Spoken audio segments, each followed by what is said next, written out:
Depression کی دعا۔ Depression میں سورہ توبہ کی یہ آخری آیت تلاوت کرتے رہا کرے۔ مجھے اللہ ہی کافی ہے، اس کے سوا کوئی معبود نہیں، میں نے اس پر بھروسہ کیا اور وہی عرش عظیم کا مالک ہے۔ بد نصیبی کی پہچان۔ رسول اللہ صلی اللہ علیہ وسلم نے فرمایا، 4 چیزیں بد نصیبی کی پہچان ہیں۔ آنکھوں کا خشک ہونا کہ اللہ کے خوف سے کسی وقت بھی آنسو نہ ٹپکے، دل کا سخت ہونا کہ آخرت کے لیے یا کسی دوسرے کے لیے کسی وقت بھی نرم نہ پڑے، امیدوں کا لمبا ہونا، دنیا کی لالچ۔ مانگنا ہے تو مقدر مانگ۔ حضرت علی رضی اللہ تعالیٰ عنہ۔ خدا سے جب بھی مانگو تو مقدر مانگو، عقل نہیں، کیونکہ میں نے بہت سے عقل والوں کو مقدر والوں کے در پر دیکھا ہے۔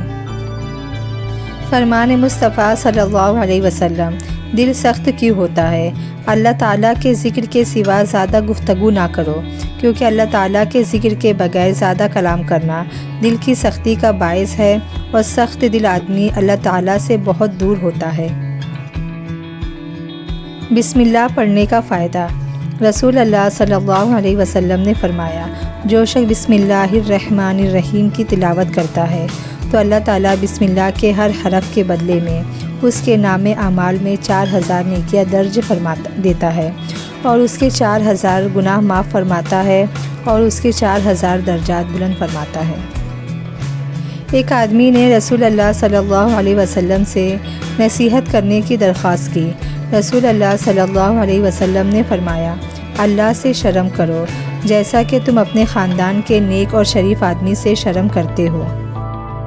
قیامت کی نشانی۔ رسول اللہ صلی اللہ علیہ وسلم نے فرمایا، زمانہ جلدی جلدی گزرے گا اور دین کا علم دنیا میں کم ہو جائے گا، دلوں میں بخیلی سما جائے گی اور لڑائی بڑھ جائے گی۔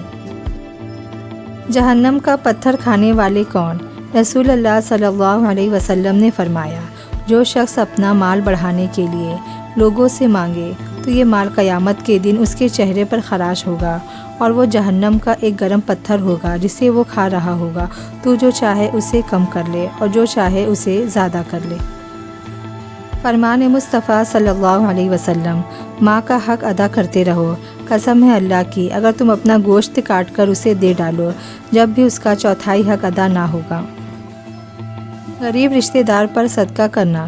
رسول اللہ صلی اللہ علیہ وسلم نے فرمایا، کسی غریب کو دینے پر صرف صدقہ کا ثواب ملتا ہے، لیکن غریب رشتہ دار کو دینے پر دوہرا اجر ملتا ہے، ایک صدقہ کا اور دوسرا صلہ رحمی کا۔ وضو کرنا۔ رسول اللہ صلی اللہ علیہ وسلم نے فرمایا، جو شخص وضو کرے اور خوب اچھی طرح وضو کرے اس کی خطائیں اس کے جسم سے نکل جاتی ہے، حتیٰ کہ اس کے ناخنوں کے نیچے سے بھی نکل جاتی ہے۔ گناہ جھڑنا۔ رسول اللہ صلی اللہ علیہ وسلم نے فرمایا، جو مسلمان کسی بھی تکلیف میں گرفتار ہوتا ہے تو اللہ تعالیٰ اس کی وجہ سے اس کے گناہ اس طرح جھاڑ دیتا ہے جیسے درخت کے پتے جھڑ جاتے ہیں۔ سفید کپڑے۔ رسول اللہ صلی اللہ علیہ وسلم نے فرمایا، سفید کپڑے پہنا کرو، وہ زیادہ پاک اور زیادہ عمدہ ہے۔ حضرت عمر رضی اللہ تعالیٰ عنہ کی شان۔ اٹھو بلال، آج اذان چھپ کر نہیں، کعبہ کی چھت پر جا کر دو، پتہ چلے عمر اسلام قبول کر چکا ہے۔ یہ شان ہے میرے عمر رضی اللہ تعالیٰ عنہ کی۔ حضرت علی رضی اللہ تعالیٰ عنہ۔